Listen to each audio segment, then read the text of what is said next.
Hey guys, welcome to another episode of the Being Rare podcast. We are continuing the newborn screening conversation. Today I am flying solo, which is totally okay. That means you get me all to yourself. When thinking about what I wanted to talk about today, my immediate thought was the fact that I believe parents need more education surrounding newborn screening. I immediately thought about our episode last year where we invited a mom who had two sons. The eldest was maybe 5 or 6, and the baby was a year old. And we talked about her newborn screening experience. Mom remembered having tests at the hospital post delivery, but she did not know that it was newborn screening. She did not know what the test entailed, nor did she know what it meant for her newborn, um, in the sense of what was being done, why it was being done, and depending on the results, what it meant for her and her husband, their family. That episode is actually uploaded on our podcast, so you can find it September last year. But anyways, um, one of the questions that I made sure to ask her was, if you had known more about what was being done, would you have asked more questions? And she said yes. She would have asked more questions about genetics and, if something is found, does that mean something for future children? Should she be concerned about the oldest child? What does it mean for her and her husband? She just would have asked more questions. And so when thinking about today's conversation, that's kind of the talk track that I wanted to go. Just really the importance of making sure families know what newborn screening means to them. Um, I think a lot of times we set families up for failure by not giving them the information that they need proactively or upfront. And I say that because I have heard a lot of people, not a lot of people, I don't want to say that. I heard someone say that one of the challenges with newborn screening was the parent follow up. After a baby gets an abnormal result and they reach out to the family, families are not always following up.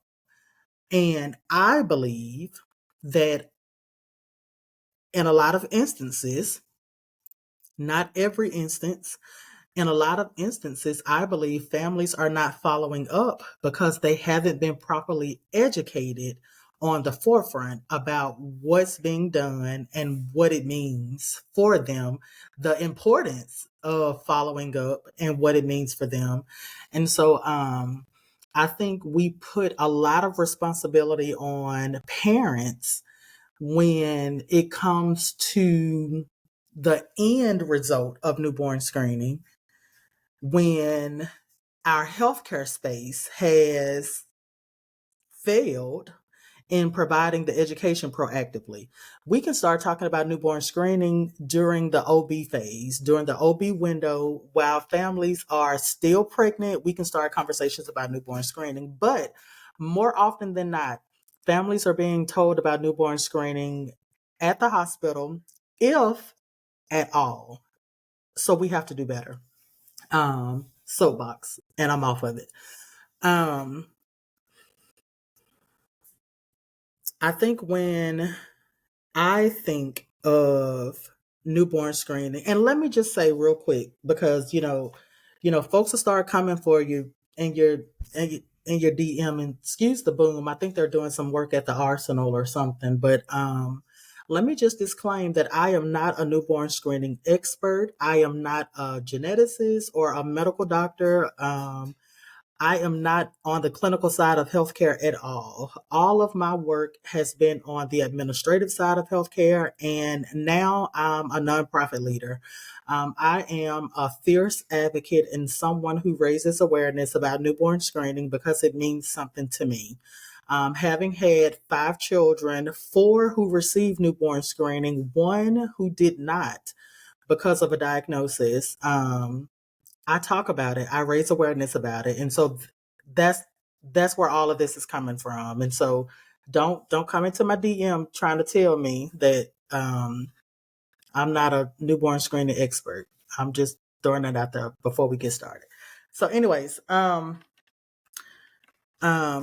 think that there's opportunity for us to better prepare families, better prepare parents for the newborn screening process. And I hope to delve a little bit more into that over the next couple of weeks. We have about 2 weeks left in the month of September where we will continue the conversation about newborn screening. And my hope is to have, or I know that I will have some guests on those episodes.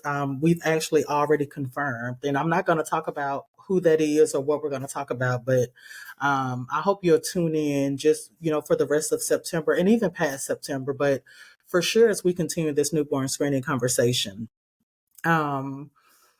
Probably for the rest of this episode, I'll probably stop here just for this conversation, but we do have some little, mini shorts and clips and reels and things that we're going to put out just talking about newborn screening, because again, it's me, just me today. And I don't want to repeat a lot of the things that I've already said on previous episodes about our experience. I mean, you know what that is. We've talked about it. We've been very open and transparent about it. You don't need to hear me continue to repeat that we did not get newborn screening for Elijah. But in all seriousness, I wanted to continue the momentum of having weekly episodes. And this week has been super busy. The past couple of weeks have been super busy, and I don't see us slowing down anytime soon. So, sometimes from week to week, you're going to get some mini clips like this, 5 or 10 minutes, which is totally fine. And sometimes we're going to have some more in-depth conversations, which is also totally fine. The goal is consistency, and we are trying to maintain that with intentionality.